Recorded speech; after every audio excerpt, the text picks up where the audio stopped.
Lord has told me personally, yea, for I walk with the Lord. Amen. He said, Larry, you and your flock shall see the promised land, but only if you first destroy the twin evils of godless communism abroad and liberal humanism at home.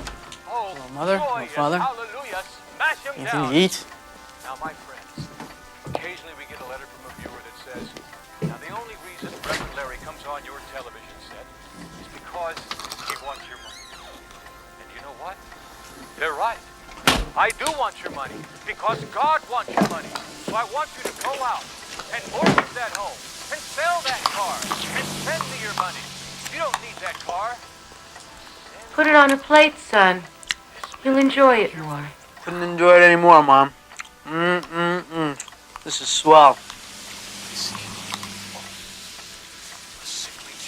Dad? Hey, Dad. What is it, son? Do you remember that you once told me a long time ago, well, not too long ago, but that you told me that you'd give me $1,000 to go to Europe if I finished school? Well, you know something? You were right about finishing school. That's what I'd like to do. But I want to know if I can have the money first. Like now. You know, I really love you, Dad. I've always loved you. You too, Mom. What do you say? I don't have it anymore. What? Your father gave all our extra money to the Reverend's telethon, Otto. We're sending Bibles to El Salvador.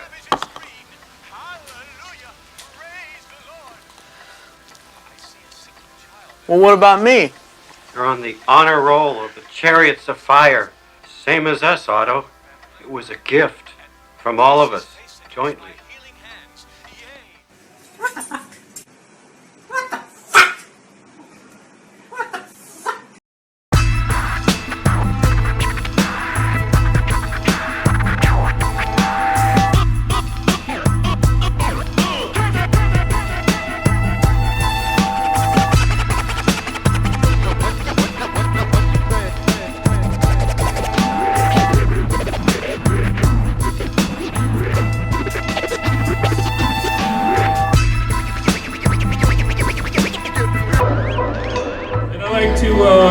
Dedicate this one to Punks for Progress. Punks for Progress. Punks for Progress, stand for anarchy.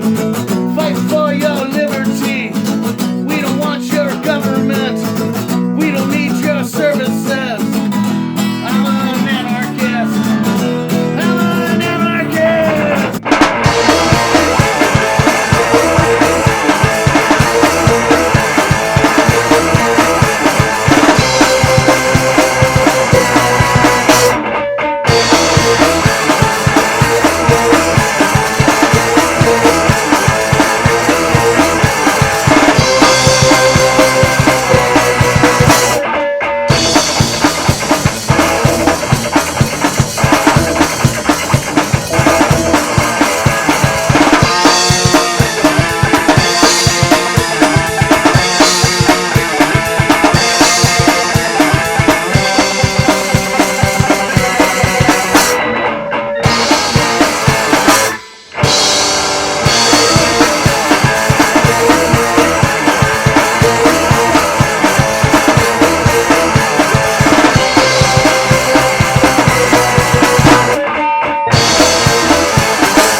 Punks for Progress on YouTube and Facebook. Thanks, brother. That sounds right up my alley. That was a good day when you hear a punk say the word righteous.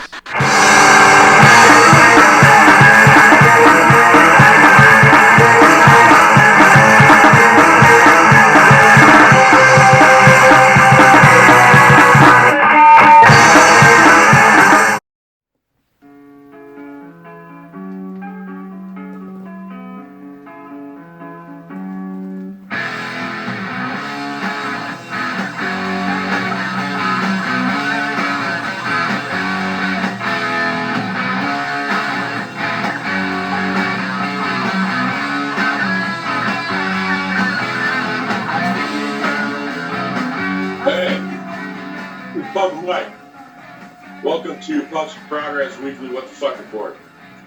My partner, Reverend Aaron. How you doing, bro? Good, brother. How are you? I'm doing all right, man. How are you? I think I just told you, and I'm not going to tell you again. So there. So we got a jam-packed fucking show today. Lots of stuff in it. But before we get into all the stuff that's in the What the Fuck report, you got this thing in North Shore, Hawaii that's a big hoo-ha, and it's surfing. So which one is surfing? Is that the one with the round ball, or is that where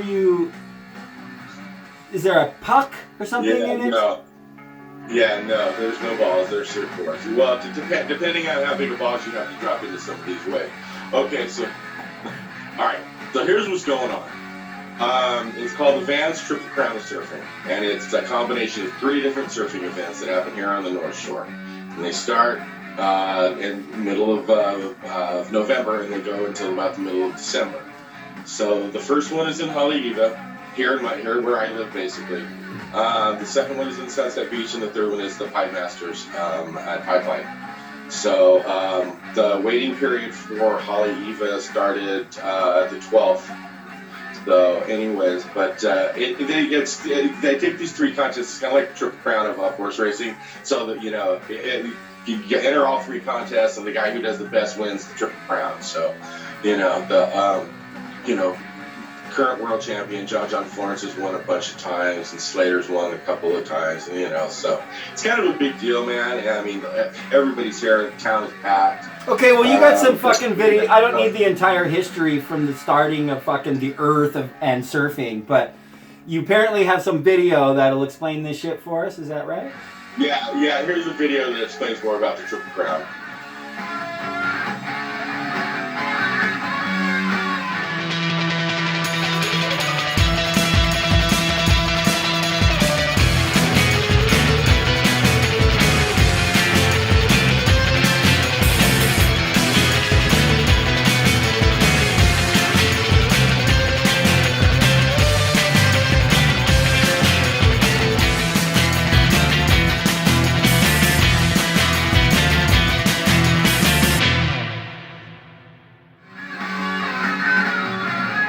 Okay, well that makes a little more sense.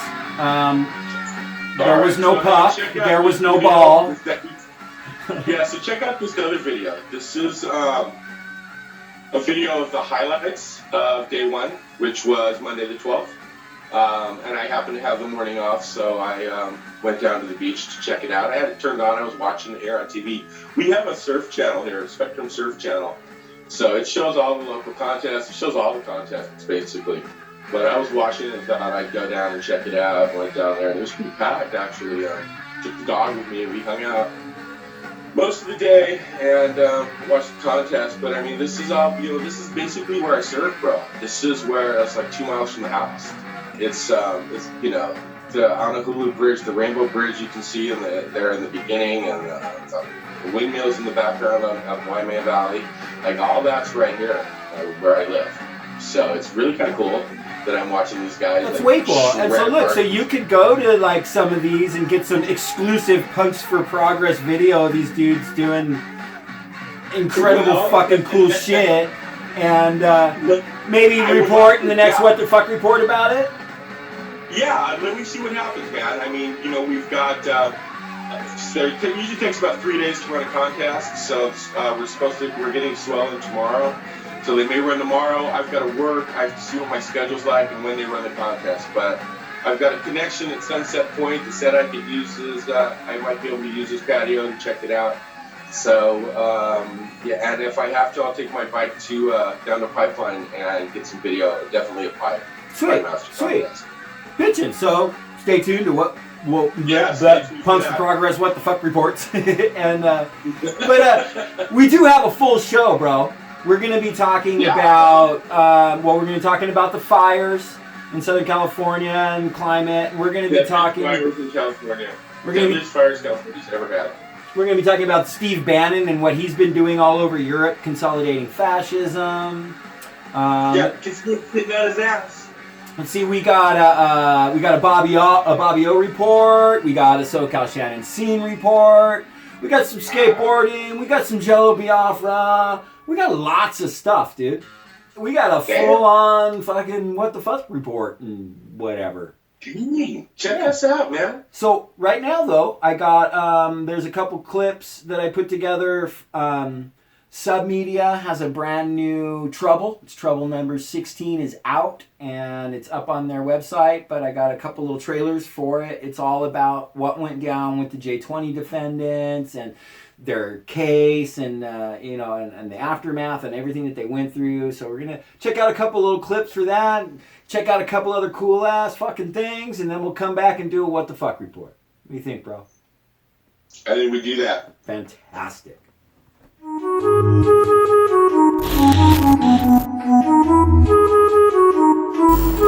No one wanted to just show up and just show out. Like, there was a definite message about disrupting the inauguration. Federal prosecutors in the United States have become quite fond of grossly overcharging defendants in hopes of scaring them into taking plea deals. It's a big reason why more than 90% of criminal offenses in the US never make it to trial. This was the same tried and tested strategy that U.S. Assistant Prosecutor and Deputy Chief of D.C.'s Felony Major Crimes Division, Jennifer Kirchhoff, tried to use on the J20 co-defendants by slapping a staggering list of felonies on nearly 200 individuals connected only by the dubious assertion that everyone arrested on the streets of D.C. that day was part of a conspiracy to riot. Kirchhoff no doubt expected those on the receiving end of these charges to freak out and start flipping on one another, thereby setting the stage for a series of easy convictions for lesser charges. Unfortunately for her, the J20 defendants refused to roll over. Early on in their legal process, many of them signed on to a shared statement of principles in which they made it clear that they would refuse to cooperate with the state's efforts to prosecute them, and pledged to coordinate legal defense and support efforts. Faced with this firm resolve and collective solidarity, the U.S. Department of Justice had no choice but to try and make their outlandish case stick. In a desperate attempt to do just this, they subpoenaed California-based hosting provider DreamHost to try and force them to turn over the IP addresses of everyone who visited the website disruptj20.org. They also sought access to suspected organizers' personal Facebook accounts in an attempt to dig up dirt that might help prove the existence of a conspiracy. These efforts largely failed, and they were forced to rely heavily on evidence provided by discredited far-right news outlets. The ensuing trials were a massive humiliation for Kirchhoff and the entire American justice system.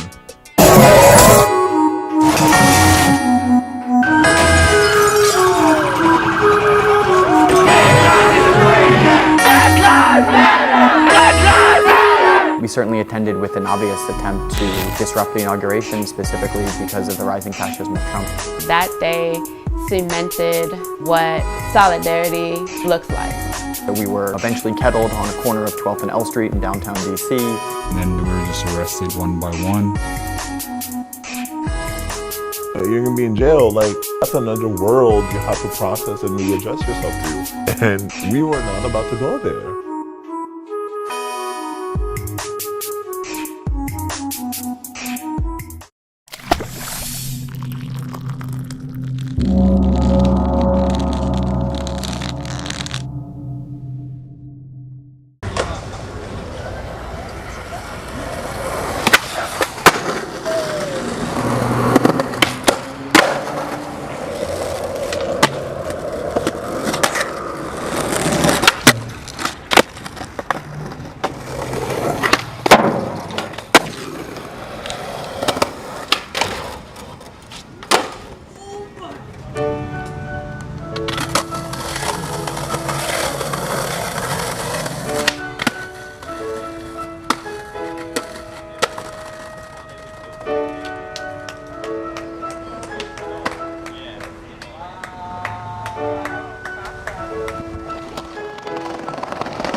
And now it's time for another edition of What Would Jell-O Do?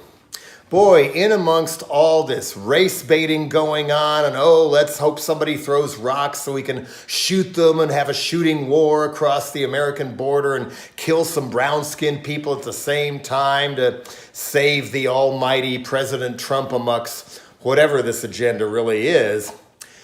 All that is kind of obscuring something else very, very dangerous. It gets mentioned and yet it doesn't, that he wants to literally blow up an anti-nuclear weapons treaty, a nuclear arms control treaty that dates clear back to Reagan and Gorbachev that took decades to negotiate.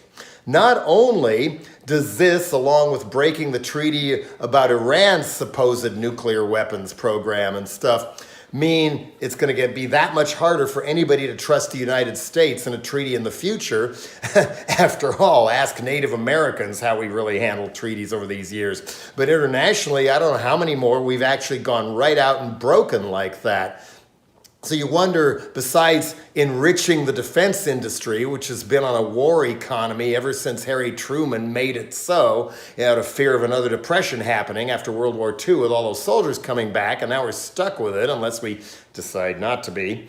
Anyway, it's not just to make more arms manufacturers money for nukes we are never supposed to use, but you wonder at this point, well, geez, doing all this blanket business, don't you ever worry about your place in history, Trump amok? Oh, I'm the best president ever. I've accomplished more than any other president. As the entire United Nations gallery laughs. But there's another question in relation to this and a lot of other things that nobody ever seems to ask Trump during one of his impromptu, off-the-cuff press conferences when it's about time somebody did. Does Donald Trump believe in the end times, the rapture, the last generation, things like that? He does have a religious streak in him that dates all the way back, in spite of all the other stuff he does. But how else do you explain all these other things like blowing up the Iran treaty, see if we can get a nuclear war going there and try and invade Iran and fail even worse than we did in Iraq, moving the embassy from Tel Aviv to Jerusalem, almost hoping to provoke the third intifada and have more conflict there and steal more land, because supposedly, according to the religious right, you're supposed to have more land for Israel before the Messiah comes back. Little Rocket Man, you never know when that's going to fall apart. We fell in love. Now we're having a lover's quarrel. That sort of thing. And of course, destroying the planet as fast as possible. Drill, baby, drill. Clean coal. More poison in the water. More poison in the air. Wreck everything. Why? Well, some people may recall that horrible Interior Secretary James Watt, who came from the Coors-supported Mountain States Legal Foundation directly into being Reagan's Secretary of the Interior. When he wanted to do all that and sell off national parks and this, that, and the other, somebody at a press conference asked him, well, what about our children? And he smiled that weird space alien grin of his and said, well, by then we will have seen the second coming of the Lord. Sarah Palin, too, right after she lost the vice presidency, said on, I think it was The View maybe, that, well, we need to expand the Israeli settlements as fast as possible because a lot more Jews are going to be moving there soon. That is end times, rapture, Armageddon talk. Not to mention, why else does even Trump's economists think they can get away with running all these deficits through the ceiling just to give themselves and their fellow corporate gangsters such a giant tax break? Well, there are even people in the George W. administration back when he was running up all those deficits for Iraq saying, well, I mean, the Lord is coming back soon, and since God loves America the most, they're going to put all the money back. They actually believed that. Where are those economists now? Maybe even in the same jobs. I mean, Trump was brought up in one of the early preacher-for-profit megachurches run by Norman Vincent Peale. I guess it was more of a so-called positive prosperity gospel, whatever, money will come raining down on you. But the Trump family went to Peale's church every Sunday, apparently, and Norman Vincent Peale even did Trump's first wedding to Ivana way back when. So there's some little streak in there that may explain some of this backdoor rapport with everybody from Mike Pence to the go-between that Sarah Huckabee Sanders is and the others motivating this stuff. Well, I've also had a whole song called Crapture saying, hey, if this really does happen and this part of Christian mythology is really true and all these true believers start flying up to the sky, naked no less, that might be a good thing, because then all these bigots and planet wreckers and warmongers are gone, and we can finally put things back together again without being told we're enemies of the people or terrorists or whatever. Yeah, Jello's been right on the money, and he's, again, he hit the nail on the head, right? I mean, we've been talking about this stuff. It's nice to hear somebody else, saying the same kind of things we've been saying. He covered a lot of ground, that's for sure. Yeah, real fast. You can totally tell he's got ADHD, but then again, I can follow him because I have ADHD too. But you know what I mean? Yeah, but he brought it back, you know what I'm saying? Anyway. Well, what I thought was really interesting was, obviously Trump has been playing to the evangelicals and all that kind of stuff, but I never for a second believed that he had any type of, even remote type of background. I don't think I wasn't under the impression that Fred raised him ever in a church. I just figured he'd never been in a church his whole life. He just seems so ignorant to anything biblical at all that I just assumed that he was 100% just exploiting the evangelicals, which I still think he is, but... Yeah, but I still think he has that base, which is, you know what I mean? Which is weird. Right, and so I just think Jello found something kind of unique there. That, like he said, a streak. No, Donald Trump is not a fucking evangelical, but maybe somewhere he picked up some type of notion. Maybe he believes there might be some type of fucking rapture or whatever. Right. What did Jello say? Somebody needs to ask that question. Do you believe in the end of time? That's simple. Yeah, I would love to see what his answer is to that. Because, I think it's just something I'm a little fascinated by. It doesn't matter either way. Because the evangelicals believe he does. They believe he believes it, and they believe he's in, and that's what he's doing, and that's what he's all about. And but they do. Yeah, they do. But, meanwhile, he fired Jeff Sessions and has this Whitaker guy now. Oh my God, dude. The obstruction is blatant. And does it the day after the election. Oh no, this has nothing to do with politics. Bullshit.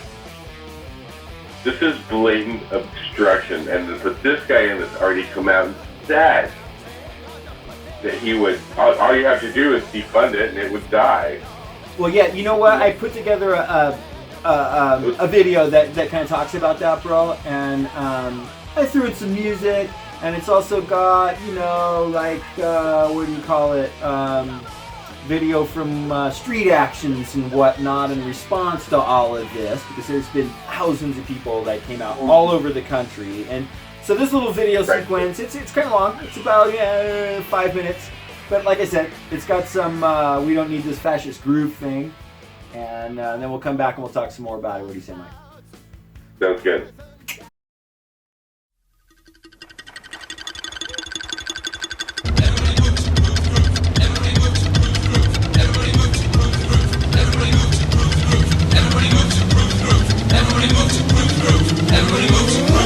Have you heard it on the news about this fascist groove thing? Evil men with racist views spreading all across the land. Don't just sit there on your ass and like that funky chain dance. Brother, sister, shoot your best. We don't need this fascist groove thing. Brothers, sisters, we don't need that fascist groove thing. talk a little bit about Matt Whitaker. This guy is he should be recusing himself. I don't know that he should have ever been appointed. Of course not. But by his own measure, he should be recusing himself. Here's this audio that's been unearthed of Whitaker, this is Trump's new guy, denying that the Russians interfered with the U.S. election. The left is trying to sow this theory that essentially Russians interfered with the U.S. election, which has been proven false. They did not have any impact in the election, and that has been very clear from the Obama administration. So there he is, indicating one conflict of interest he would have in terms of he has already prejudged an investigation that is still ongoing. Here is Whitaker in several 2018 news clips describing how Trump might fight against Mueller and Rosenstein by cutting off funding. This, of course, is problematic insofar as it indicates a certain predisposition towards the investigation. The Department of Justice is not going to be extorted. We're going to do what's required by the rule of law. I think what ultimately the president's going to start doing is putting pressure on Rod Rosenstein, who is in charge of this investigation. The indictment alleges that the Russian conspirators want to promote discord in the United States and undermine public confidence in democracy. We must not allow them to succeed. So I could see a scenario where Jeff Sessions is replaced with a recess appointment, and that Attorney General doesn't fire Bob Mueller, but he just reduces the budget so low that his investigation grinds to almost a halt. Yeah, so there you have Whitaker before he was named Chief of Staff to Jeff Sessions, basically outlining how you go about closing down the Mueller investigation without actually closing down the Mueller investigation. Vodka is not above the law. Don Jr. is not above the law. No excuse. Must recuse. No excuse. Must recuse. Must recuse. So this video was saved by People for the American Way. And here is Matt Whitaker, your new acting Attorney General, talking about maybe we should have a little bit more religion involved in what we do. Well, as someone that's interacted with the federal judiciary a time or two, I will tell you that I have a unique perspective on federal judges. And while I agree, I want to understand their judicial philosophy and whether they understand natural law and natural rights, and then the founding documents and how they fit together. I don't think that gets us far enough because natural law oftentimes is used from the eye of the beholder, if you will. And what I'd like to see is things like their worldview, what informs them, how have they lived their lives, are they people of faith, do they have a biblical view of justice, which I think is very important because we all know that our government... Levitical or New Testament? Huh? I'm a New Testament. And what I know is as long as they have that worldview, that they'll be a good judge. And if they have a secular worldview where this is all we have here on earth, then I'm going to be very concerned about how they judge. That guy is fucking awesome. Not only does he look like a bouncer in the fucking meatpacking district, he believes in God and shit. America, America, 100 die each day in suicide and homicide, and all we do is pray. Great work, Reverend Aaron. I like that. I love, especially that little chant at the end. Isn't that great, dude? And all we do is pray. Oh my gosh, did you hear him? That, I keep forgetting his name. Whitaker? Yeah, Whitaker. In that last clip, talking about having a grounding in faith, and I'm all New Testament, and that's our acting attorney general, dude. In charge of our laws and whatnot. Yeah, well, they're just making it possible so that they, Trump can't get impeached or brought up on any kind of charges whatsoever.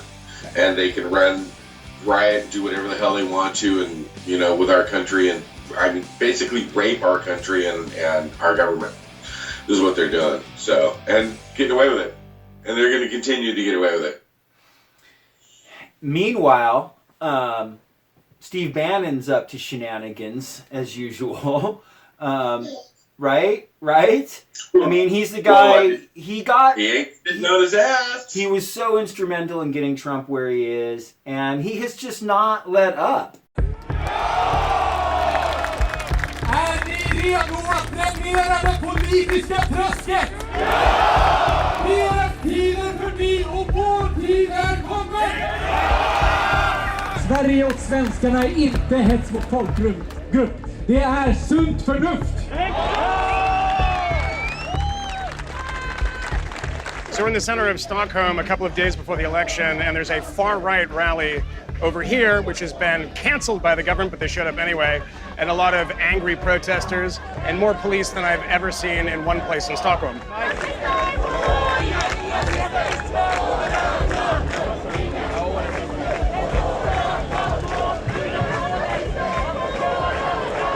The overlap of all the people here and the Trump agenda, people talking about Trump on stages, wearing Trump hats, using Trump slogans everywhere. I mean, this is kind of the Swedish mirroring of the alt-right, and they love Donald Trump. I just love that person. Isn't he a high-energy person? I think so. I really think so. You love Trump? That's right.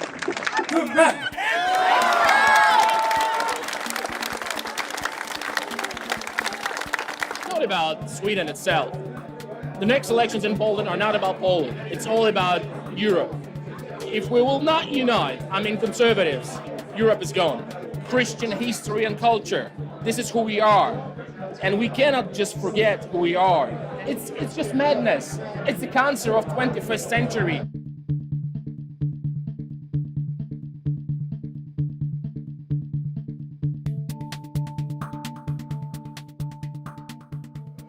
So in June of this year, Italy formed a new coalition government consisting of the populist left-wing Five Star Movement and the populist right-wing League. This is kind of the fantasy of American political strategist Steve Bannon, who is here for the victory and here consulting with both of the parties.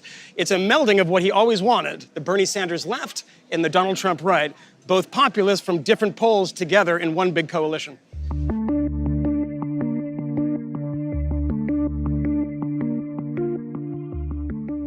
Why is he so interested in Italy? The unthinkable happened.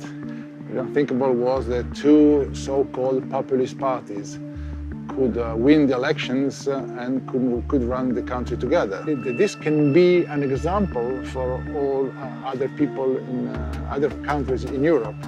And of course, he believes that from Italy can start a larger Euro revolution that can change the face of the European Union.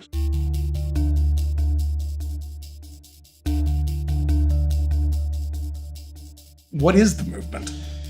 The movement is first a club where we will put under the same tent, like-minded leaders from all over the world, to see that we are not alone and to be able eventually to help each other. I think it is indeed a big battle prevailing for the soul of Western civilization, because this feeling of alienation from the ordinary citizen is deep, very deep.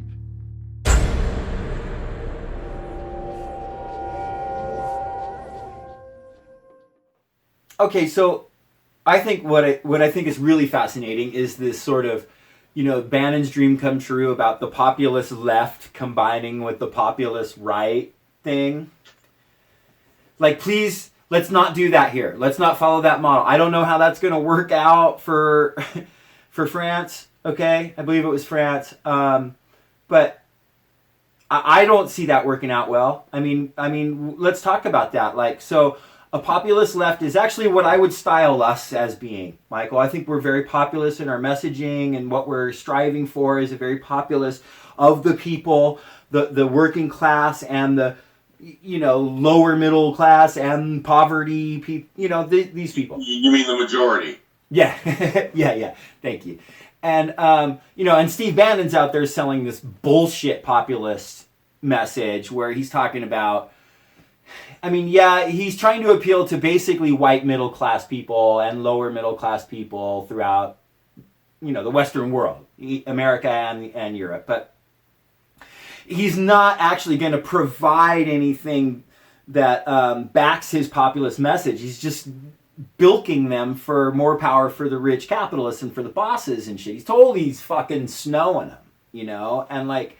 Well, they have to. Because that's the only way they can get support for their fascism and for their neoliberalism. Yeah, and the bottom line is, bro, like if you're this populist leftist, okay, you think, okay, at least we can align with them. They have some populist messages. Maybe we can find, oh my God, dude, common ground with these fucking fascists, and maybe some of our populist left measures will get across. That's not how it's going to play out, because what it comes down to is they're only exploiting populism and their alliance with leftist populism to ultimately like sell fascism. They're going to fuck you. Yeah, to undermine all the things that you would be striving for on the left. They are not going to make concessions to anything that we would want. No. And they're going to fuck you over, and they're going to lie to you, and then use whatever they can from you to help bolster it. And by a leftist aligning with far-right fascists, that normalizes them. Right? I mean, that makes people on the left go, well, maybe Steve Bannon isn't a disgusting, you know, person who thinks that, you know, a handful of people should have tyrannical power over everyone on the planet. You were going to say? I don't know. Yeah.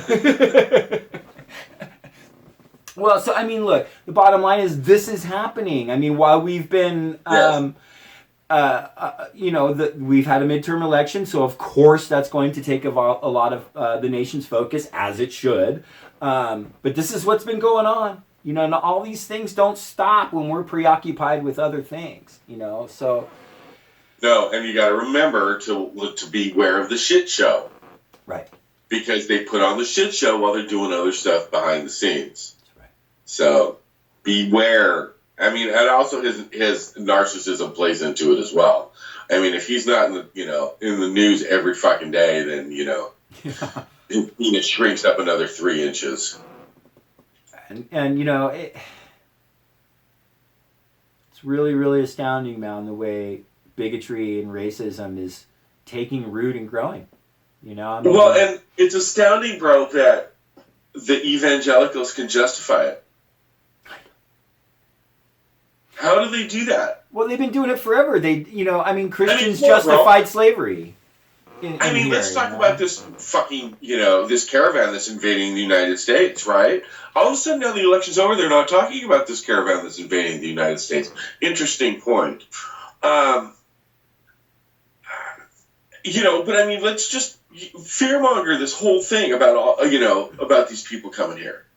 How do you justify it? If this was actually happening? Come on, you saw that meme, right? I think God posted it. If a caravan of people were coming to the border, real Christians would meet them with food and water and blankets. And there's a whole bunch of proper leftists that are going to do just that right now. We've shared a bunch of links and stuff on our Facebook page. Please look for them. We posted in the last day or two. Yeah, because aid and people who are actually like getting together, not like these malicious scumbags are going down there and hoping they can shoot them some brown kids. Like real people going down there to make sure that like people are treated safely and have some resources, have some water, and maybe have a little bit of food and so that they can go about the process of applying for asylum, which is what they're planning on doing. And legally. Why? Because of our fucking policies over the last 20 or 30 years in Central and South America. That's right, because the United States backed a coup in Honduras in 2009, and that's resulted in the... Who was president in 2009, bro? That had to be a Republican, right? I do believe it was, wasn't it? In 2009? No, that was a Democrat. Yeah, that was a Democrat. I mean, the Republican had already annihilated the Middle East. Well, yeah, right. So it was the Democrats' turn to annihilate some people, you know? But come on, yeah, they didn't stop it. No, this is our fault. This is our fault. And here's the thing. It was like, of course Donald Trump never believed for a second that there was any MS-13 or ISIS in the caravan. That's ridiculous. He knew it was ridiculous. And it served its purpose for him. But what he is so oblivious to or doesn't care or whatever it is that that doesn't go away in the minds of his followers. Just because Fox News isn't talking about it anymore doesn't mean that all those militia people just went, oh, since Trump's not talking about it anymore, I guess we don't have to believe that. They still believe that. There's still a mass of people who think that those people on the caravan are some type of threat to anybody at all. And when like, how many people were killed last week by white nationalists? So I am so glad that you mentioned white nationalists because this stuff has real effects on people on the street. Like, the masses, there's so many people, man, that are just really incredibly ignorant. And they don't have the base knowledge to process all of this scapegoating and far right-wing lies, fascist fucking propaganda and lies. And then they just, in their sort of ability to process, they come back with, because I got Jesus, I can kick your fucking ass. You know what I mean, bro? Right. The Lord is my protector, I shall not fear. He thinks he's a Christian, Holmes. Right, and God's gonna protect his dumb ass. Right. He's got more gods than you have. He leads me beside the still water. Yea, though I walk to the valley of the shadow of death, I will fear no evil, for thou art God, you are so fucking confused, homie. People walking around brandishing weapons. American Guard, that's the name of his group. So what you have here is Patriot Prayer, mostly Proud Boys, and American Guard. All three of these groups are violent, fascist, fucking gangs of thugs. That's it. You feel like a fucking tough guy. I'm a tough guy all the time because the Lord Jesus Christ is my Savior. I'm a tough guy all the time because the Lord Jesus Christ is my Savior. Right, well, because Jesus is going to save him, so he can be tough. He can talk long shit out the side of his neck, and Jesus will save him, so he's got no worries. He walks through the valley of the shadow of death and lies down in green pastures. Because it's in the Bible, bro. It's in the book of Thessalonians, chapter 7, verse 3. The Lord is your Savior. Go out and fucking, talk long. Be violent and beat up anti-fascist protesters. Right. Wow. I mean, you remember that shit. For the I mean, that's confusion on so many different levels, and there's so many different things that they just do not know. It's incredible the amount of things you can't know. But and then they all think that they have some type of superiority. We're white nationalists because we got to have our and actually, which Kylie the Krankenschwester has a brand new video up on the channel. It's been up about a week, but it is so good, and she really looks at genetics and racism. And I mean, what spurred her to really want to look into it was racist chugging milk. Yeah. So look, I'll let Kylie explain the racist chugging milk. And then we'll come back and we'll talk a little more about what's in the video. We'll just play a short clip of it, and then we got a whole bunch of other stuff to get to, like Bobby O and So-Cal Shannon Anyway, but this is from Kylie the Kronkenschwester's video, Genetics and Racism. So I want to start with the article, or rather the headline that caught my attention and inspired the making of this video. Why White Supremacists Are Chugging Milk and Why Geneticists Are Alarmed by Amy Harmon last month in the New York Times. Now this piece is a reactionary piece to an article that was published earlier this year by David Reich, who is a professor of genetics at Harvard University. That article is entitled, How Genetics is Changing Our Understanding of Race. It's a great article. I encourage all of you to read it. But one of the things he says in that article is that the left is mostly silent on the new findings coming out of the field of genetics. And what the white supremacists are doing are taking advantage of that silence, taking the studies, twisting them for their own agenda, and taking over the conversation about genetics and how it's in support of racism and their propaganda. So he's calling on the left to be more comfortable talking about genetics, modern genetics. So this video is my attempt at that. I feel like Punks for Progress has made a great environment for the left to have conversations with the left, to sharpen ideas, to get new ideas, inspire each other. So I hope this video does just that and we can both learn something. I won't keep you in suspense. I will tell you why white supremacists are chugging milk. They claim that in the last few years, a study has been released that shows Europeans and Americans with European ancestry have the ability to digest milk in adulthood more than any other population in the world. It has to do with the enzyme lactase, which your stomach uses to digest milk. In infancy, everyone across the globe is born with that, so they can digest their mother's milk. But as someone grows up, they don't need that necessarily, and their ability to digest milk decreases. Now, apparently, with Europeans and Americans with European ancestry, a mutation has survived that they can digest milk in adulthood.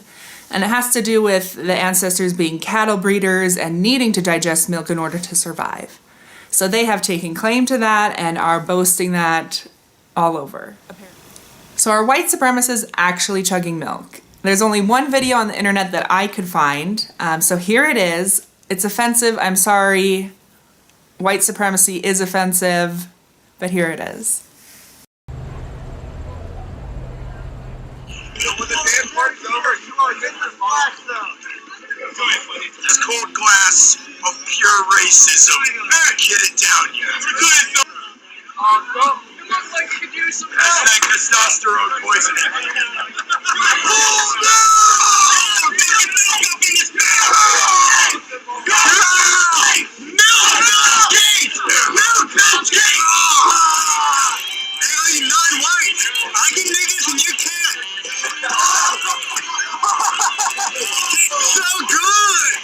We're not getting. That's right, bitch. That's right, bitch. Walter faggots. I'm more hung than the average black guy because milk builds strong bones. Oh man, you're born in it. So apparently this gathering took place in front of a camera that was set up to be a continuous live stream, kind of an artistic project to promote unity. But these people found out where the camera was, got in front of it, and decided to display their opinions and antics. Not only was their rhetoric racist, it was also anti-vegan and anti-anyone who doesn't weightlift. Oh, I don't care if you can read. I want to know if you can deadlift like 315. Reading is not as important as deadlifting. No, if you can't deadlift 3 plates, don't ask me. 3 plates? You can get fucking soft. What are you, some kind of fucking rock? Yeah, if you can't deadlift 4 plates, you're shit. Deadlift 4 plates? Fuck you. 4 plates? Or no, I don't know you. 4 plates are done. Behead those who do not deadlift 4 plates. Milk nationalism, no. I think that Stephen Colbert has said it best. Because for white supremacists, lactose is their only form of tolerance. So let's move forward. Next, I want to establish some basic beliefs on both sides of the argument of modern racism. But in doing so, I do not want to assign or ascribe any beliefs based on political party or where your other beliefs may fall on a spectrum. So instead of using words like the left and the right, liberals and conservatives, Republicans and Democrats, I'm going to create two groups, Group A and Group B. We'll define them and then I can refer to them throughout the video. Okay, dude. So, I mean, can we talk about how many plates you lift, bro? How many plates you lift, homie? How many plates you lift, dog? For real, yo. If you don't lift... Did you see the dude who was like as skinny, if not skinnier than me, walk up in the middle of all that when the guy's saying, if you don't lift 4 plates, I don't know you. It's like, well, what about your homie there who could barely lift a fucking tea saucer? You know? You know Speaking him? from experience, right? Yeah. Right. But, you know, but listen. That's what that defines a person, that defines a man, obviously, right? Yeah, right. You know, but Kylie, it's not just, you know, hey, look at the guys chugging milk video. She actually really breaks it down to the arguments on the two sides of this genetics and racism thing. She really gives you some real basic understanding of how DNA works in relation to this. She provides some really amazing peer-reviewed, proper studies on genetics and the most up-to-date sort of stuff. And it's stuff that a lot of racists are totally not purposefully misinterpreting to look like it validates their bullshit, when in fact these studies do the exact opposite, of course, because, you know. And it's my understanding that Kylie is someone who has some education and knows a little bit about this. It isn't just somebody, you know, off the, you know, we're not just talking about somebody that doesn't know. Actually has some experience in this well, not in genetics necessarily, but she's in the medical field. She's a nurse, bro. She's been a trauma nurse. Okay. Yeah, she's been a trauma nurse. She's done stuff with like. So obviously she's got a college degree. Oh yeah, and she's been doing it for a long time. And what she does is ultimately it's travel nursing. So she does different contracts with different hospitals. All over the place, bro. But when she gets there, she might have to work in a specific department where she hasn't worked in before, like, I don't know, cardiac department or something. Right. So then she'll have to learn the basics and stuff like in that department. So she's not, you know, she's not a doctor, she's not a PhD in genetics, but she knows how to talk the basic language, and it's a fucking cool video. She's somebody that has obviously some highly educated skills as well. To be able to switch back and forth like that, I mean, that's just not somebody that, you know. And find time to make videos for our dumbasses. But right. But check it out, bro. Earlier today, I had an opportunity to speak with Bobby O. And he put together a full... He put together a full report for us. You were, you know, probably ditching work to go to some surf competition or something. I was working. I mean, and I don't want to, like, you know, I was cleaning pools and I was cleaning, you know, some high-end, you know, Louis Slater's pool. I had to do today, but, you know, gotta do what you gotta do. Yes, you do. But, so while you were doing that, I hung out with Bobby O. Yeah, so let's check that out real quick, bro. What do you say? All right, right on. Cool.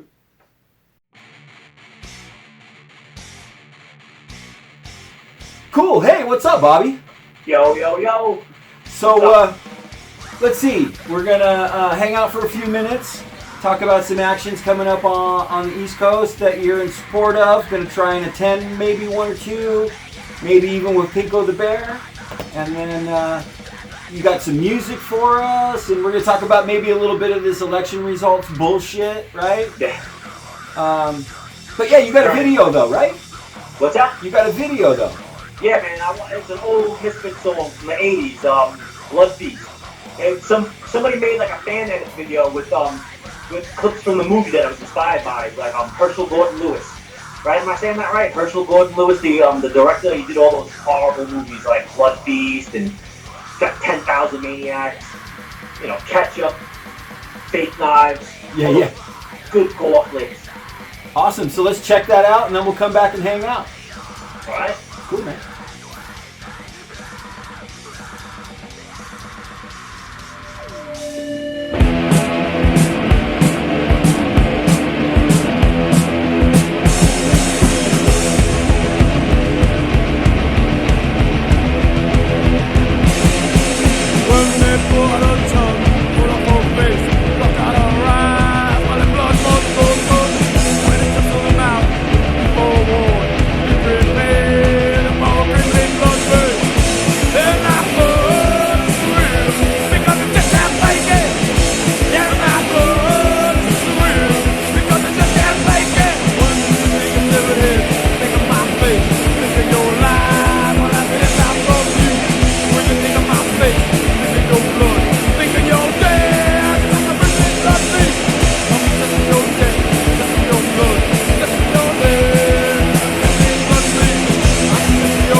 All right, cool. So that was an awful, awful video, man. Awful. Oh, man. That is one of the worst things I've ever seen. It was incredibly amazing, to be perfectly honest. Great movie. Blood Beast is great. So, tell me, there's some cool shit going on, right? You're going to try and hook up possibly with Pinko the Bear. I should just tell That's people. on Friday. Well, tomorrow there's going to be a town hall for public advocate. And Tomorrow the date, tomorrow the 13th? Or the 12th? What's tomorrow's date? 11/14. 11/14, thank you. Yeah. Nomiki Konst is going to be speaking at that. And public advocate is basically like a watchdog position in New York. Like currently, Letitia James is our public advocate, but she just won Attorney General. So now it's vacant. But the interesting thing is, as soon as the midterms ended, Governor Cuomo announced that he wants to get rid of the position. Because, they know who Nomiki is. She don't play. Like, she was, very active in... So for people who don't know, Nomiki Konst was, for a short time, she was a TYT, Young Turks reporter, but she has a long history... She was an investigative journalist for them. Yeah, but she has a long history of going at the powers that be and whatnot, And she was also a delegate appointed by Bernie Sanders on the DNC Reform Committee. And that's where she really, And so where is this at, bro? Where is this at again? The location? Oh, that's going to be, it's going to be in the city. It's way downtown. Let me just get the address. You also have to, it's hosted by the AARP, so you have to go on their website to register for a ticket. But where is this? It's at the New York Law School, which is on Broadway somewhere, cool. In the Village. Awesome. Yeah, what else? There was other things. You were telling me 3 different actions that were coming up that were... Oh, yeah, and then on when is it, Thursday, there's going to be a march for housing justice, fighting back against landlord power. That's going on in the city in Bowling Green. That's more of a march that's being hosted by the DSA. Where's the march start? On Broadway in Bowling Green. I'm sorry, I cut you off. Where is it again?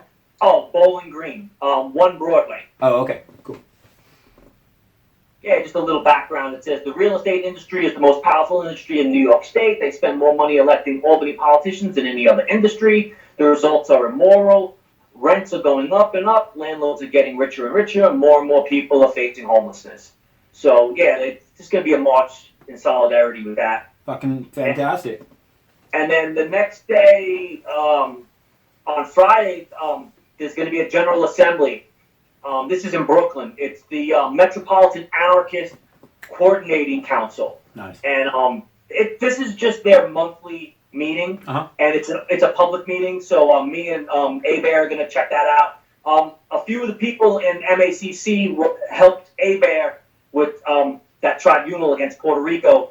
So A-Bear wants to go to return the favor. And so let me just clarify. So A-Bear is Pico the Bear. Yes. Also goes by A-Bear, and the tribunal that Bobby is talking about is just a little while back there was a international tribunal on U.S. colonial crimes in Puerto Rico, and A-Bear has a full report back video on our channel for it if you want to check it out. That's what it's called, Tribunal on U.S. colonial crimes in Puerto Rico. So yeah, that's what Bobby's talking about. Thank you, Bobby. Go ahead.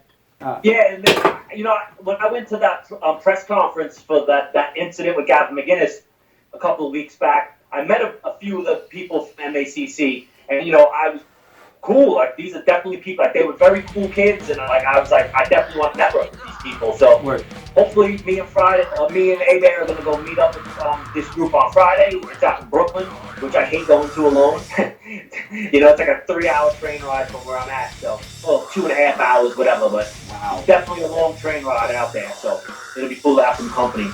But that's on Nichols Avenue in Brooklyn. That's the Mayday space. Fucking killer. Mayday space. Word.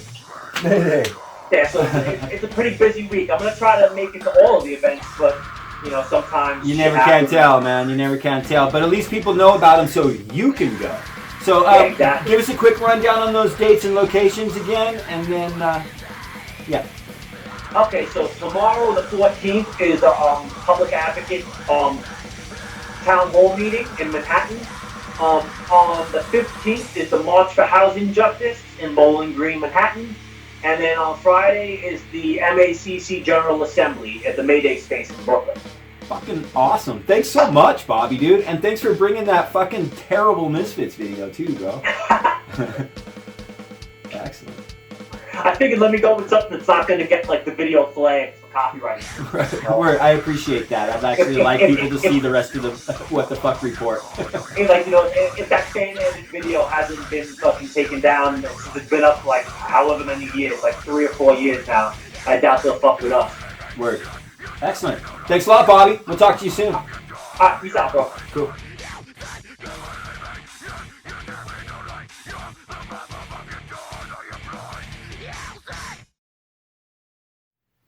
Dude, Bobby-O. Guys, I'm so stoked to have Bobby-O on our channel, man, and Kylie as well. Yeah. And then, and oh shit, what's that? It's time for the So-Cal Shannon Scene Report.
Hey, Shannon. Hey, Aaron. So, we have a whole So-Cal Shannon Scene Report today, and we're going to talk a lot about these fucking fires. But you have some music for us. I do. What'd you bring? It's Marvin Gaye. Mercy, Mercy Me. Nice. Kind of the fires and the stupid Trump and everybody this time around, because this has happened before. Speaking back to the power and Marvin Gaye. I mean, what's more punk rock than that? Fucking A. And Marvin Gaye That just whole has... album. He has such a way of taking things down to their simplest form and making it raw and real, man. He does. Marvin Gaye's badass. So This would not be the first time we've played Marvin Gaye on the show. no, it's definitely not. And probably not the last. So here it is. Mercy, Mercy Me from Marvin Gaye.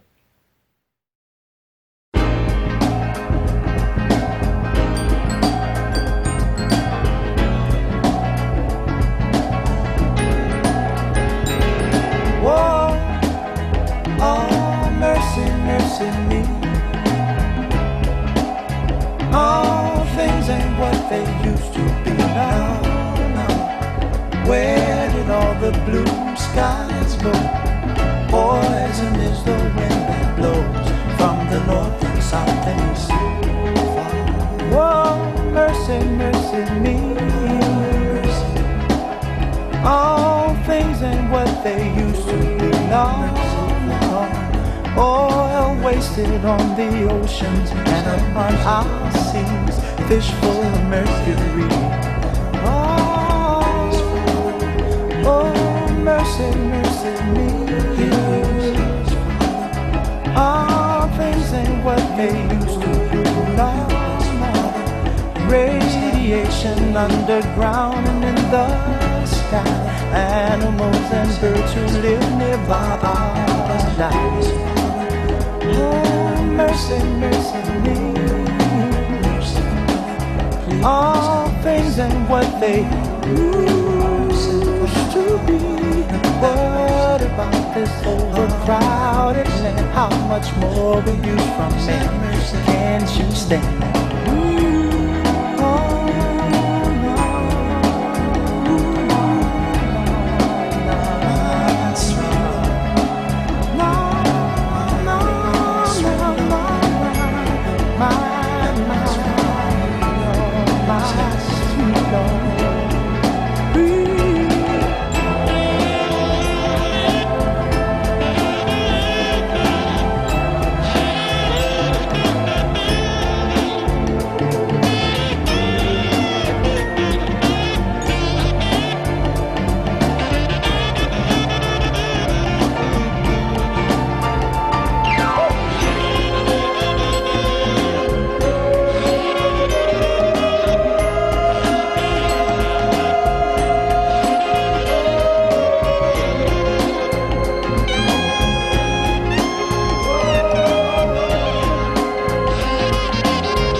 That was great, Shannon. So, you got a scene report for us, yeah?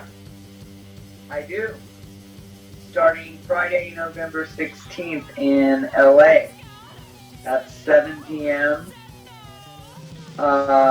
This actually is a national event, but people are doing it different days.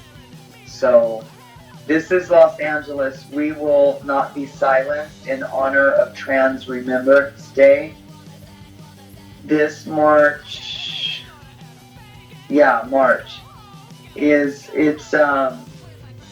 Party for Socialism and Liberation is putting it on. I think it's the First Unitarian Church, but I'm not positive. The address is 2936 West 8th Street. And once again, it starts at 7. It goes till 9:30. Unitarian Universalist Church, maybe? First Unitarian Church. Okay. That's what it said when I looked it up on the map, but I'm gonna believe you. This one time, I'm gonna believe it.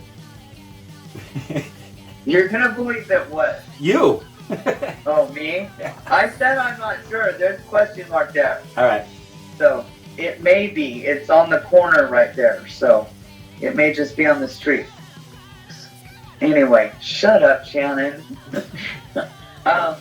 Saturday, the next day, November 17th in Irvine, Orange County, at 2 o'clock, Strikers International and LLC and OC, Orange County Kickboxing Mixed Martial Arts, is putting on a free women's self-defense seminar. It starts at 2 and ends at 3:30, and I shared that on the page a couple days ago or so. They said, although it's free, you need to reserve your space. So that's pretty cool. Also Saturday,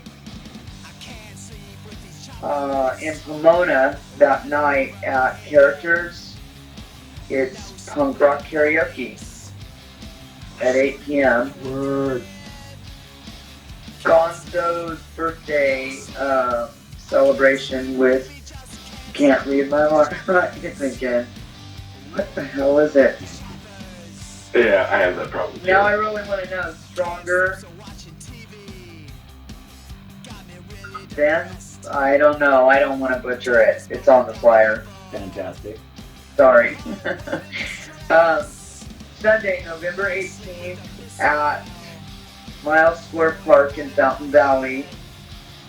It's an event that I can't invite, like I have to invite you to.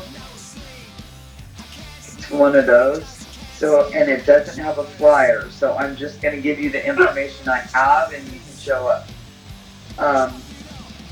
Miles Square Park in Fountain Valley, OC Socialist Party is offering a free defense class. Donations are welcome for supplies. It starts at 2 o'clock and ends at 4 p.m. So, nice. That's all the information I got on that one. And can we hit you up on Facebook Messenger if we want more information on that one? Pardon? Can we hit you up on Facebook Messenger if we want more information on that? Yes, and I can send you an invite. Through the Punks for Progress Facebook Messenger. Correct. Yeah. Thank you. Wait, can I? because we have to like it. You can. I think you can. We'll figure it out. We will figure it out. We'll figure it out. All right. Where there is a will, the people will arrive. You want to go? You want the info? Sunday night.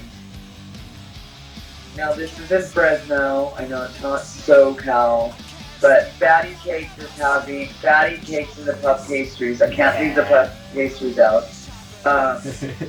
Having their record release party without a back at Strummers, 7 o'clock, and then also they play in LA at Ham and Eggs Tavern Thursday. The Thursday prior. Sorry. That starts at 8 o'clock, 21 and up. But Alice Baggy's going to play at what? The record release in Fresno. Very cool. So that's it. That's the So-Cal Shannon Scene Is that a Report. So-Cal Shannon Scene Report? That's what that was? That was it. It's been a while. It has been a while. Yeah. It's been so long, I can't braid my hair. That's how long it's been. Well, hey, why don't we talk about what's going on with all these fires and shit? But why don't we play this PBS clip real quick, and then we can come back and get into it. And we'll say this again, but this is there's a lot of really intense imagery, and so be prepared. This next segment isn't exactly going to be fun. So yeah, don't watch it. This is Even though it's local news coverage, it's harsh and it's intense what's going on, and it's important that people are aware of it. We just wanted you to be prepared that there's going to be some pretty intense imagery in this next segment. So get Jakey out of the room already. Yeah. All right, this is a PBS clip, and then we'll be back and we'll be showing some more. Good evening and thanks for joining us. 2 deadly wildfires continue to burn in California, where thousands of firefighters are working to save homes and lives.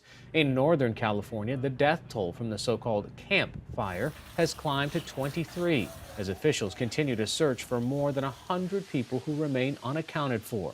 The fire in the foothills of the Sierra Nevada mountains north of Sacramento has burned 109,000 acres and is 25% contained. More than 6,700 structures have been destroyed, mostly residential homes, making it the most destructive in California history. About 500 miles to the south, the Woolsey Fire continues to threaten areas around Los Angeles. About 250,000 people have been evacuated, and the fire is being blamed for at least 2 deaths there. Fire officials say the blaze is 10% contained.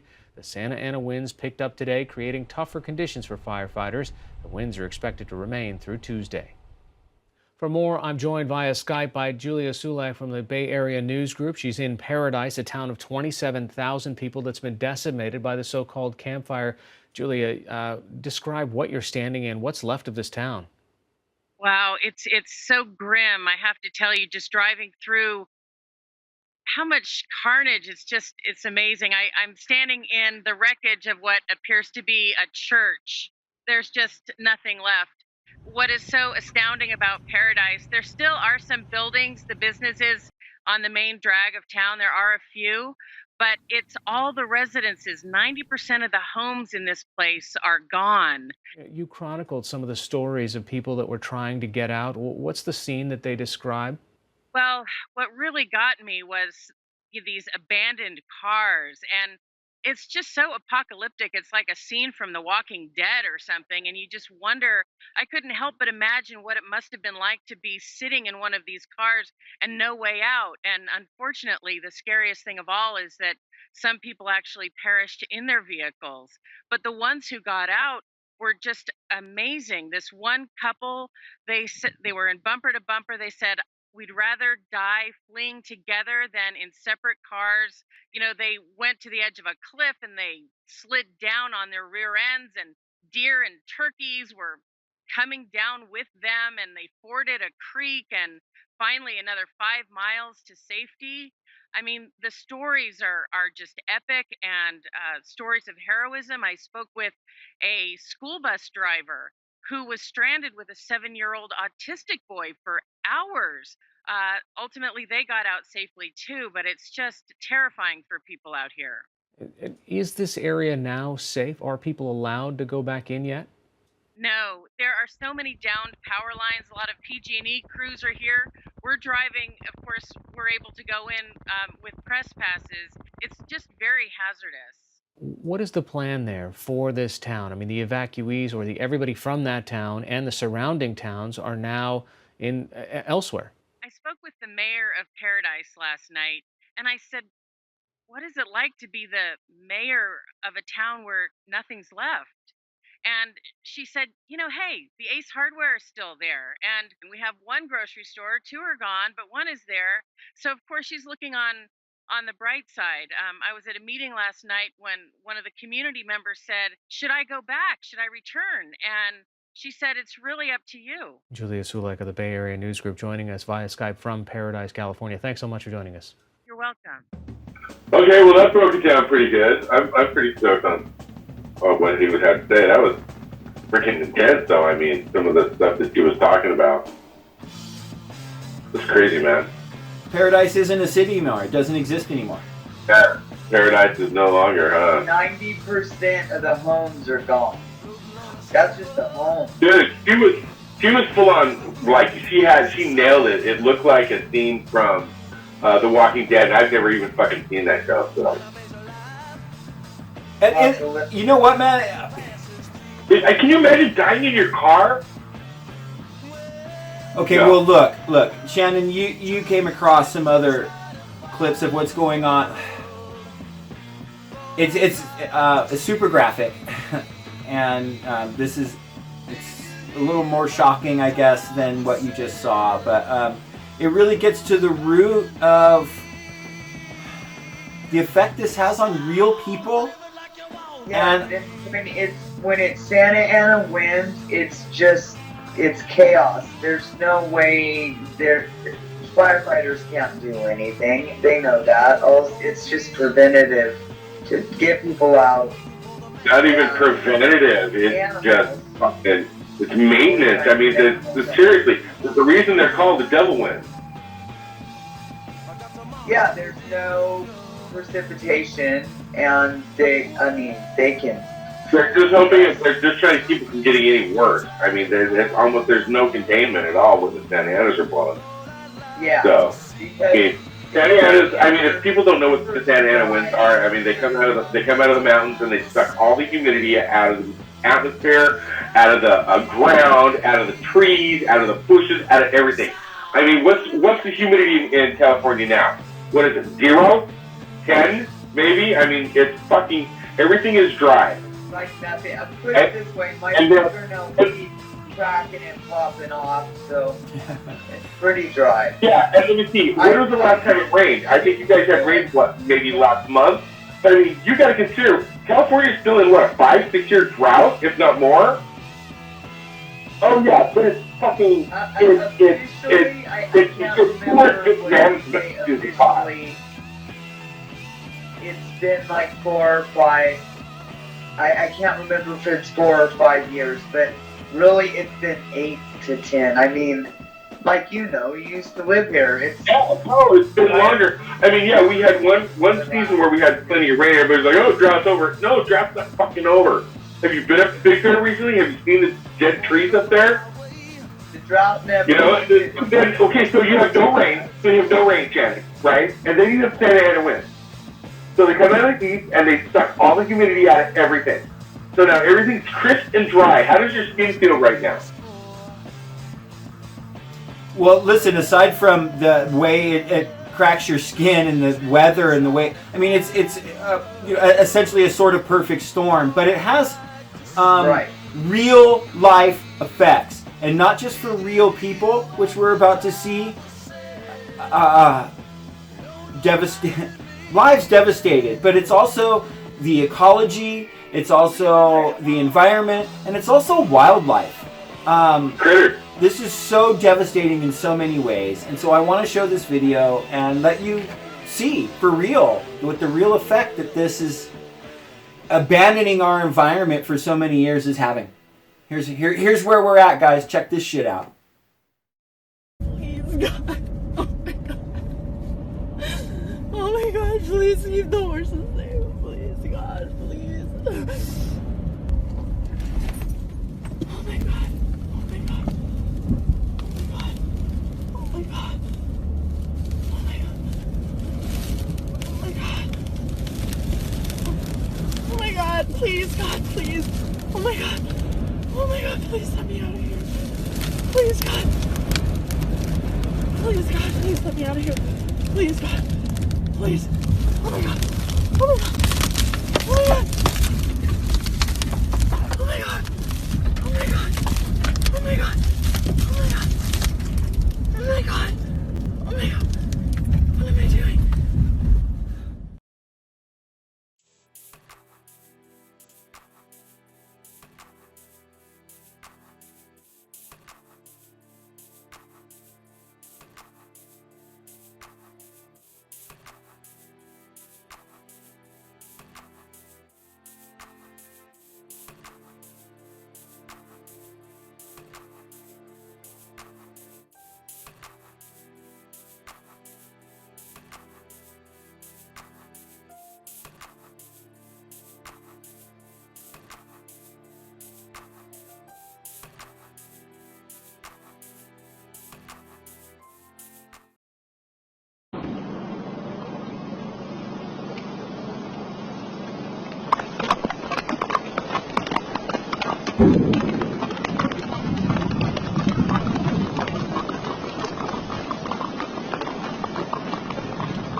Wow, that's fucking heavy, dude.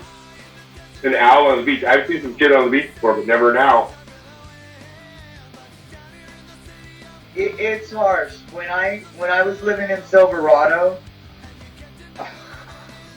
I went through 4 fires in just shy of 4 years, something like that, about 4 years. And one of the last ones last year, it was pretty bad. The same forest. I'm just on the other side of Orange County. Right. So it just, this past time that it burnt, there wasn't wind.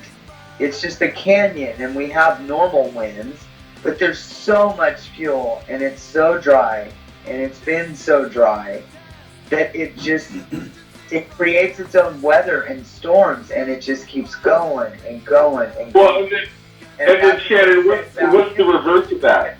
The reverse is you have a rainy winter, okay, and then all the vegetation grows. So now you have all this stuff that's overgrown because you had a wet winter, right? Now all of a sudden, it dries out in the summertime, and now you have even more fuel. You know what I'd like to do, guys, and we hadn't planned on this in the pre-production, but I'm going to throw in right here a clip of Noam Chomsky speaking recently. Obviously, he's been talking a lot about how, one, that the Republican Party is the single greatest threat to life on Earth. And he's also showing the relevance of that to what's going on with... There's been a recent study that shows that basically we're looking at about 10 years. We're looking at about 10 years, man. If we don't get on this right now, we're looking at about 10 years.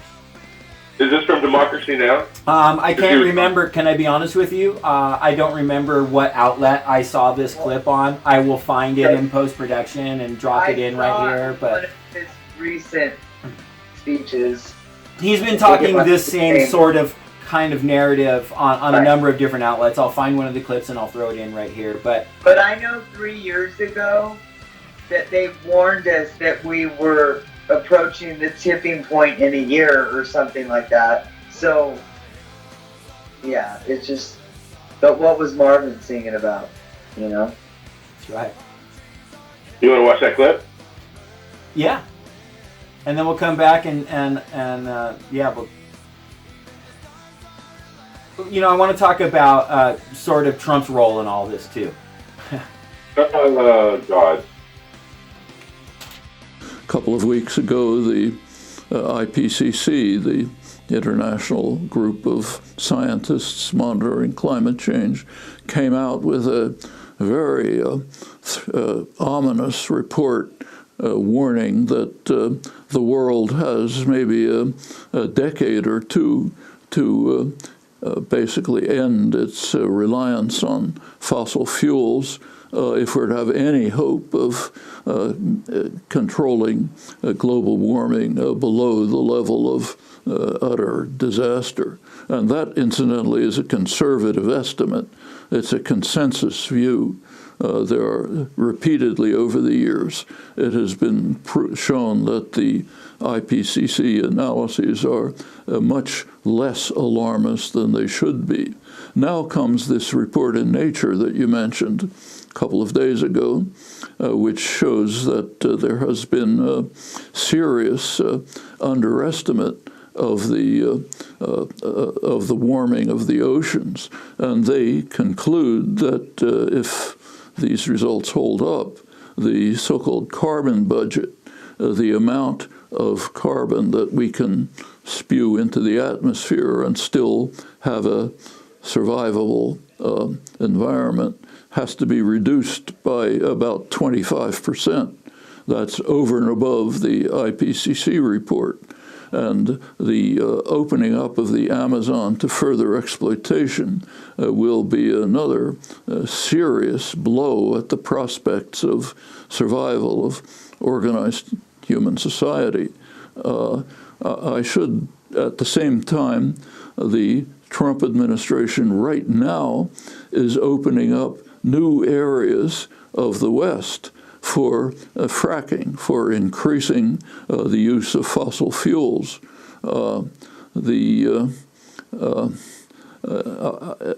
You've probably seen, maybe discussed, one of the most amazing documents I have ever seen. The Trump Department of Highway Standards, whatever it's called, just issued a long report, 100-page report, urging that all regulations on automotive emissions should be ended. And they had a very logical argument.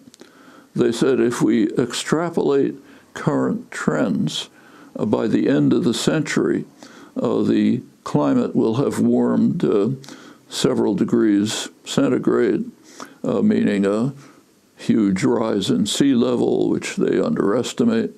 So basically, we're going over the cliff anyway, and automotive emissions don't really add much to this, so there's no point cutting them back. The assumption of the department is that everyone in the world is as criminally insane as we are and isn't going to do anything about it. And since on that assumption, yeah, let's just rob while the planet burns, putting Nero into the shade. He only fiddled while Rome burned. I can't think of anything like this in human history. You just can't find words to describe it. And at the peak of the monstrosity is, in fact, the Trump administration. Now, we should recall that Trump himself, as I mentioned, is a firm believer in global warming. Recently, he applied to the government of Ireland for permission to build a huge wall, one of his famous walls, this one to protect a golf course of his in Ireland, which, as his plea indicates, is threatened by sea level rise as a result of global warming. You take a look at the big banks, J.P. Morgan Chase and the others. They're increasing their investments in fossil fuel development. The energy corporations are working all over the world to try to find new resources to destroy the environment. The media are focusing on real outrages like the ludicrous military preparation for this wave of mothers and children planning to invade us and destroy us. They're concentrating on that. But take a look at their coverage of these things. So there was a big report, long front page report in the New York Times a couple of days ago about the opening up of the West to further fossil fuel extraction. Discussed everything you can think of, did mention some of the negative consequences, like it might harm water resources, it might make things harder for ranchers. Not one phrase in this long report on the effect on the environment. In the political campaign going on, all kinds of issues are not discussed, but not the two existential threats that the human beings face, threats that have never arisen in human history. We have to make decisions now which will literally determine whether organized human life can survive in any decent form. You can just imagine what the world would be like if the sea level rises, say, 10 or 20 feet or even higher, is within the range, easily within the range of predictions. I mean, the consequences are unimaginable, but it's as if we're kind of like the proverbial lemmings, just happily marching off the cliff, led by leaders who understand very well what they're doing, but are so dedicated to enriching themselves and their friends in the near future that it simply doesn't matter what happens to the human species. There's nothing like this in all of human history. There have been plenty of monsters in the past, plenty of them, but you can't find one who was dedicated with passion to destroying the prospects for organized human life. Hitler was horrible enough, but not that. Welcome to the sixth mass extinction. Okay, so there you go. Noam Chomsky, monotone delivery of the most horrible, awful information you could possibly hope to hear. You nailed that one, dude. I know, he's got so much to say, but he's so monotone. Yeah, trust me, man. If you're having trouble getting some sleep and it's late at night, put on a long Noam Chomsky talk.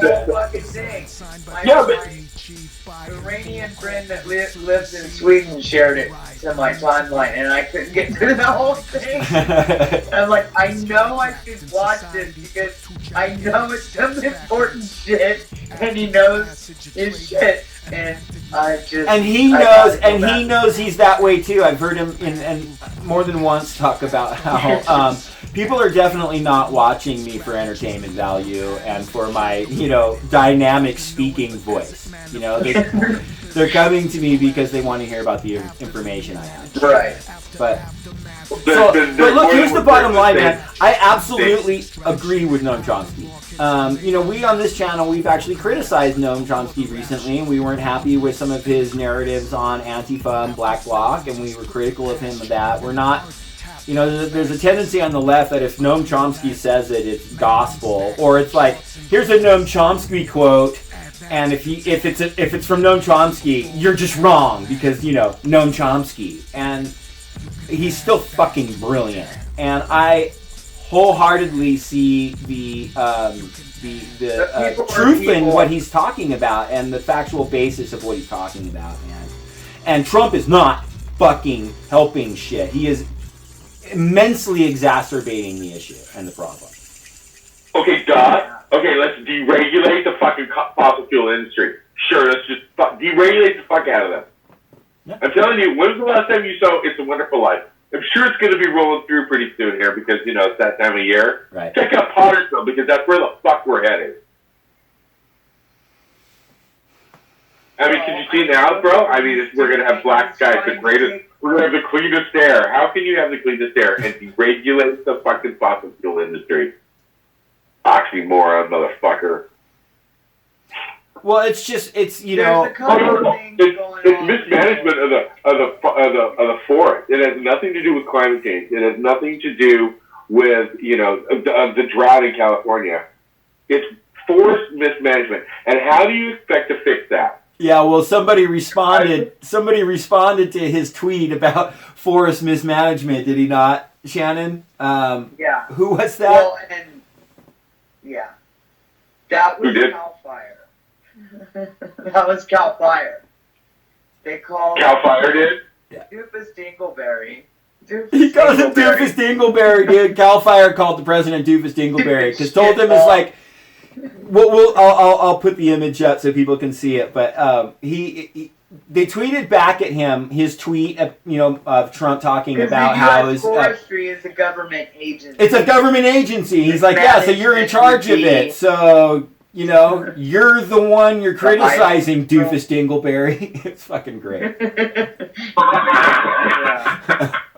Yeah, a few other people weren't so happy either. Firefighters, the union president, he said something too.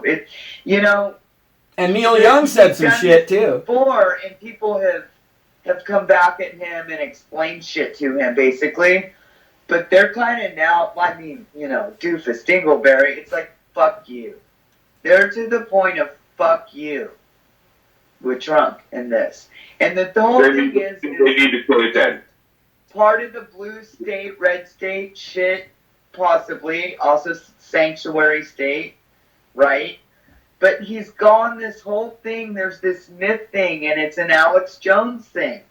Because someone who I know, and I can't mention who, relayed this story to me, and it's that whole false weather shit, and the HARP, in yeah, Alaska or whatever. Yeah, HARP. They have a fucking thing and they create weather. It's called HARP, HAARP. It's supposed to be a weather manipulation. Actually, Kylie the Krankenschwester, can I just say really quick? Our president, he thinks like this. So I'm just going to say really quick, Kylie the Krankenschwester is actually researching a video about all of this, about the weather manipulation, conspiracy theories, and all this stuff. So that's kind of interesting that you brought it up. And it is terrifying that our president would be buying into this ridiculous nonsense. That's where it comes from. That's where we're not like thinning the forest properly and blah blah blah blah. Right. First of all, there's so many fucking fires, and somebody did come out the fire we had here. I don't know what fire agency, but some fire official came out and did clarify to him, that they're fighting so many fires. Him personally had 2 days off in a year and not together because he's fighting fires. They don't have time for the routine maintenance because they're fighting fires. Wow. That's how bad it is. And that's been for the last 3 years or so. And then the fires just get larger and... But yeah, why don't you just come out? I mean, like, look, man, we talk a lot on our channel about fuck the pigs.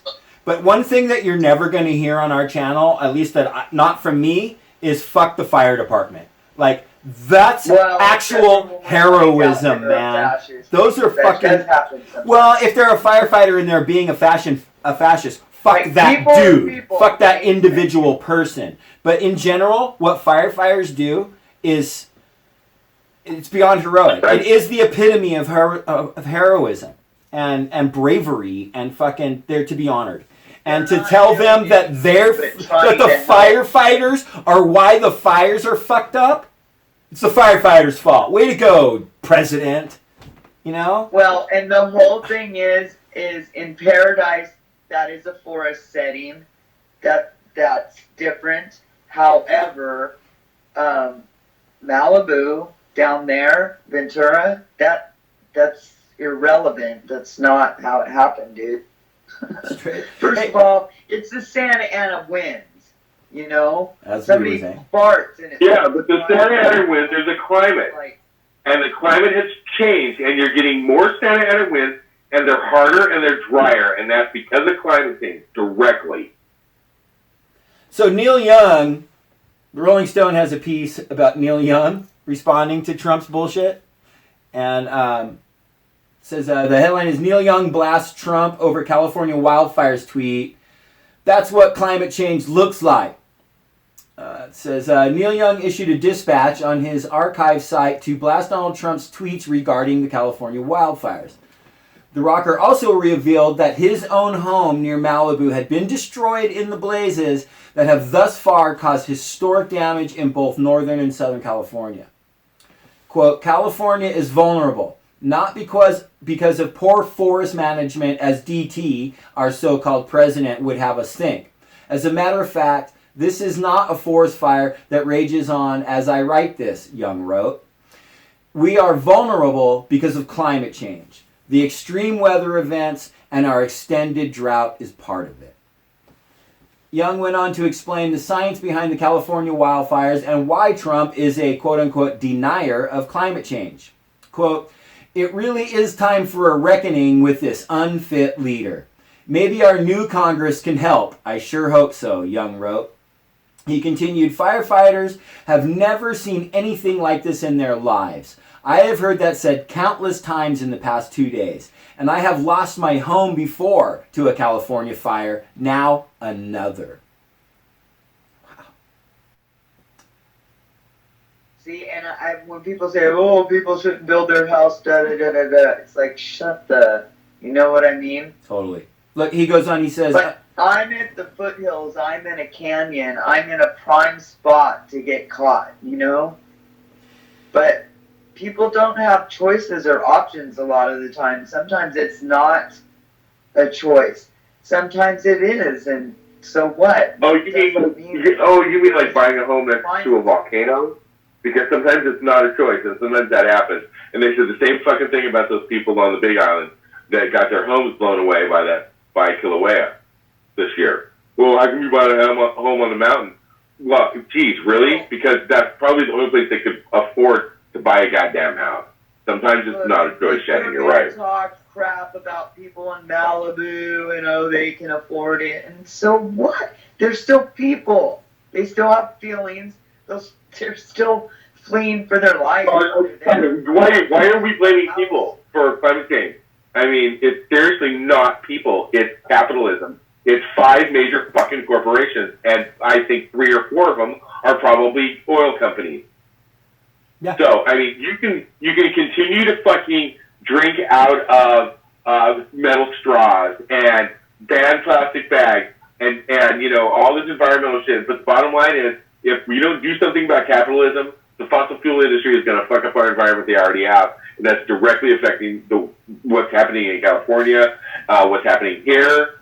And don't give me this bullshit that he's a fucking climate denier. He's not a motherfucking climate denier. He's got a goddamn case pending right now in Scotland for one of his goddamn golf courses because he wants to build a wall because of the rise in the ocean. Well, and that's the thing, Michael. Listen, bro. No, listen. Let me say it.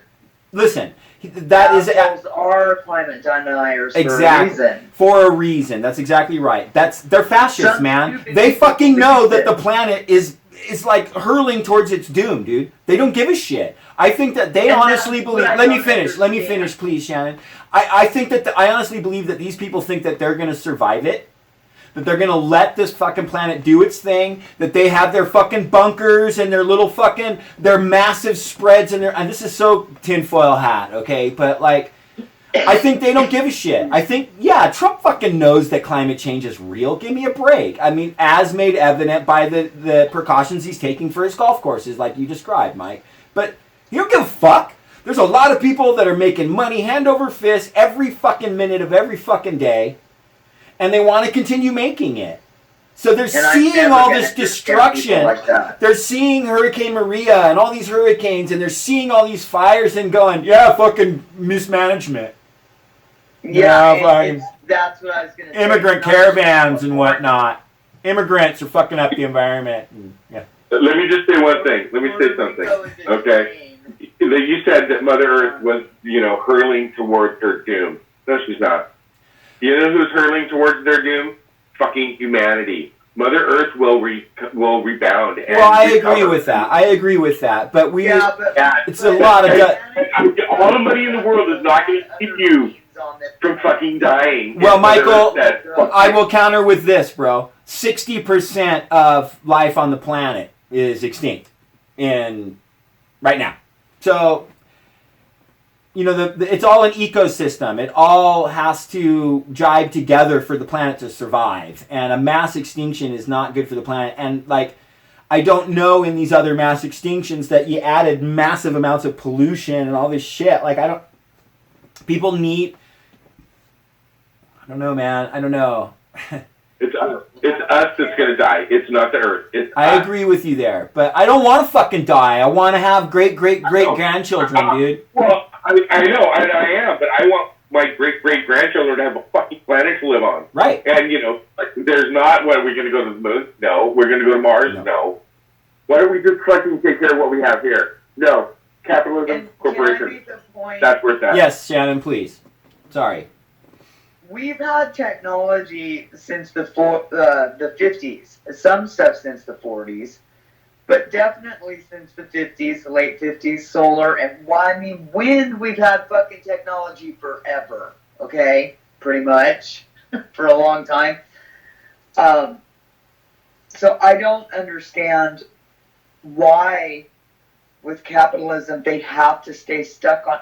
They can fucking prosper off of wind and solar. Well, not necessarily. I mean,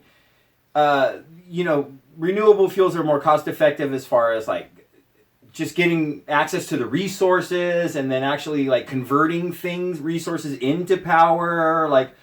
All of this stuff costs. It's just the profit margin and the profit potential is nowhere near the same. Everything, right? Things already in place right now. Infrastructure and everything for them to billions of dollars is already in place. We already have fucking gas consuming smog emitting vehicles that we have to have. Right.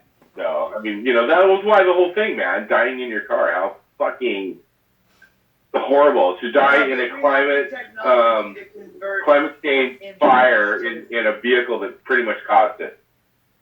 What was that, Shan? We have the technology to convert engines to, whatever, the oil when they recycle them from fast food and totally. stuff. And that's you could totally do it. It's that's the not- point. No, that's totally the point, guys. It's like We have everything all the is there. technology Everything to do is. what we need to do. It's all at our fingertips. We have the access to everything, to proper forms of fuel that are renewable and even good for the planet, cost effective. All the technology and stuff that's necessary to But totally all turn all this shit on its head and do it right. Well, we have the ability to do all this shit. We have one fucking obstacle, bro. It's the fucking people, the capitalists, the bosses. Yeah, and I was going to say, well, because they have come in and they have bought some of these patents and squashed the technology so they could continue to make profit, because that's all it's about. It's about profit. That's right. And these people are not going to fix it for us. It's going to take us. Organizing within our own communities and creating the reality that we really want for ourselves. I mean... And it's up to us to do it, man. Well, hey, look. I fucking love you guys. I love you too, man. Love you, Shannon. Love you too, Mike. And, dude, much love and respect to all you out there watching. Please, sub and whatever, and then go to our Facebook page where Shannon does amazing, up-to-date information things like every single day. And like and share stuff there. And then when you're done, go over and see what's up on our Twitter, because Bobby O from the Bronx is over there running that shit for us. And, yeah. You have any actions you want to share that you want us to put up? You can do that. Please do. Send them to us. Send it either via, private message to our Facebook or, The fire. Yeah, so by. I'm having problems. I'm having real problems because I started the Facebook page and the Twitter, and now I do nothing to them. And you guys have taken them over and turned them into these wonderful, amazing things. And I'm the melancholy. I miss you, Mike, because you shared the funny. Yeah, you need to get back with sharing the funny, homeboy. That's what you do, Mike. You're Rancho Relaxo, man. Come on. Yeah. And the music. Yeah. And anyway, there someone. we have seriously fucking ran our incredibly stupid mouths long enough. I think the Earth has said, "Cool, dude, get the fuck out." So I think we should do that. Thanks, guys. All right, guys. Love you. Peace out.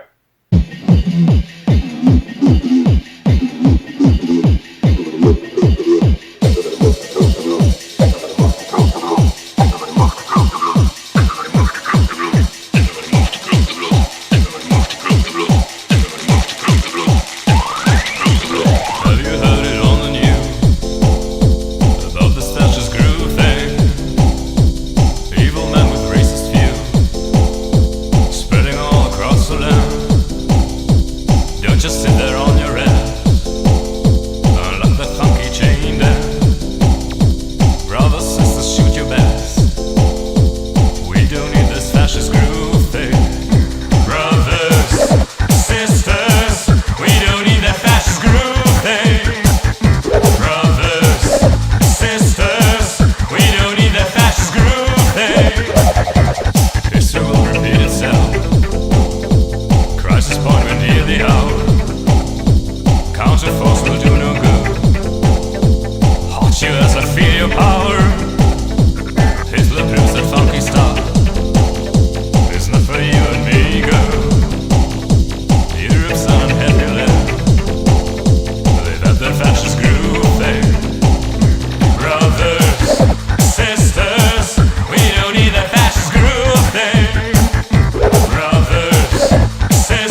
a good time dancing.